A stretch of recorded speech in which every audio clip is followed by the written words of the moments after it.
Hello friends, అందరికీ నమస్కారం. ఈరోజు ఒక మంచి వీడియోతో మీ ముందుకు వచ్చాను. అదేంటంటే వెయిట్ లాస్ అవ్వడానికి ఒక పౌడర్ తీసుకొచ్చాను. ఇది హోమ్ మేడ్ పౌడర్. అన్నీ కూడా ఇంట్లో దొరికే వాటితోనే ఈ పౌడర్ తయారు చేసుకొని మనం ఇంట్లోనే చాలా హ్యాపీగా వెయిట్ లాస్ అవ్వచ్చు, అన్నీ తినుకుంటూనే. ఇలా గనక ఒకసారి చేసి పెట్టుకుంటే 15 రోజులు లేదా 30 రోజుల వరకు మీరు హ్యాపీగా దీన్ని యూజ్ చేసుకొని వెయిట్ లాస్ అవ్వచ్చు.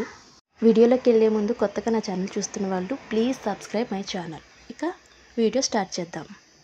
స్టవ్ వెలిగించి ఒక గిన్నెని పెట్టండి. గిన్నె వేడెక్కిన తర్వాత ఒక 3/4 గ్లాసు సోంపు వేసుకుంటున్నాను. మీకు ఏదైతే అవైలబుల్గా ఉంటుందో గిన్నె కానీ ఏదైనా కప్పు కానీ చూసుకొని దాంతో మెజర్మెంట్స్ చేసుకోండి. అలాగే ఒక 3/4 గ్లాసు జీలకర్ర అండ్ 3/4 గ్లాసు వాము, ఈ మూడింటిని వేసుకొని చక్కగా దోరగా వేయించుకోవాలి. ఇవి వేగుతున్నప్పుడు మంచి స్మెల్ అయితే వస్తుంది. మీరు అన్నీ 3/4 గ్లాస్ అని కాదు, నా దగ్గర అంతవరకే ఉంది కాబట్టి క్వాంటిటీ నేను తీసుకున్నాను. మీరు ఒక గ్లాసు సోంపు, ఒక గ్లాసు జీలకర్ర, ఒక గ్లాసు వాము అలా వేసేసుకోవచ్చు, నో ప్రాబ్లం. చక్కగా ఈ మూడింటిని లో ఫ్లేమ్ మీద చక్కగా వేయించుకోండి. ఇవి వేగుతున్నప్పుడు చాలా మంచి స్మెల్ వస్తుంది. చాలామంది ఎక్సర్సైజులు డైటింగ్లు చేసి విసిగిపోయి ఉంటారు. అలాంటి వాళ్ళకి ఇది చాలా మంచిగా ఉపయోగపడుతుంది. నేను ఇదివరకు ఎక్సర్సైజ్ చేసేదాన్ని. దానివల్ల ఏమైందంటే నాకు బ్యాక్ పెయిన్ పట్టేసింది, చాలా పెయిన్ వచ్చింది. అది చాలా రోజుల వరకు ఉంది. అందుకే నేను మళ్ళీ ఎక్సర్సైజ్ జోలికి వెళ్ళలేదు. అలాంటి బాధలు ఏమీ లేకుండా, కడుపు మార్చుకోకుండా ఇది చాలా బాగా యూజ్ అవుతుంది. మనం నచ్చినట్టు ఉండొచ్చు, నచ్చినట్టు తినొచ్చు.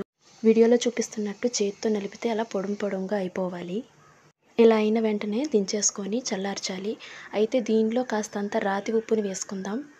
రాతి ఉప్పు వేయడం వల్ల చాలా మంచి ప్రయోజనాలే ఉన్నాయి హెల్త్కి. దించి చల్లార్చి చక్కగా మెత్తగా గ్రైండ్ చేసుకోవాలి. దీన్ని ఏదైనా డబ్బాలో స్టోర్ చేసుకోండి. ప్లాస్టిక్ అయినా పర్లేదు, స్టీల్ అయినా పర్వాలేదు. ఇప్పుడు దీన్ని ఎలా యూజ్ చేయాలో చెప్తాను.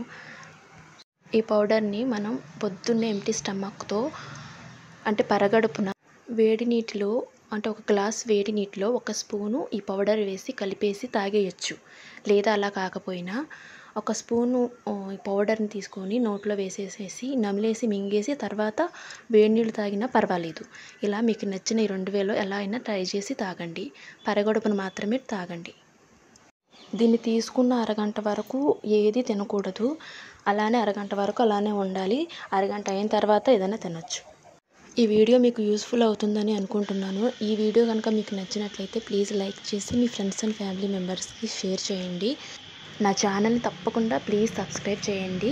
And thanks for watching guys.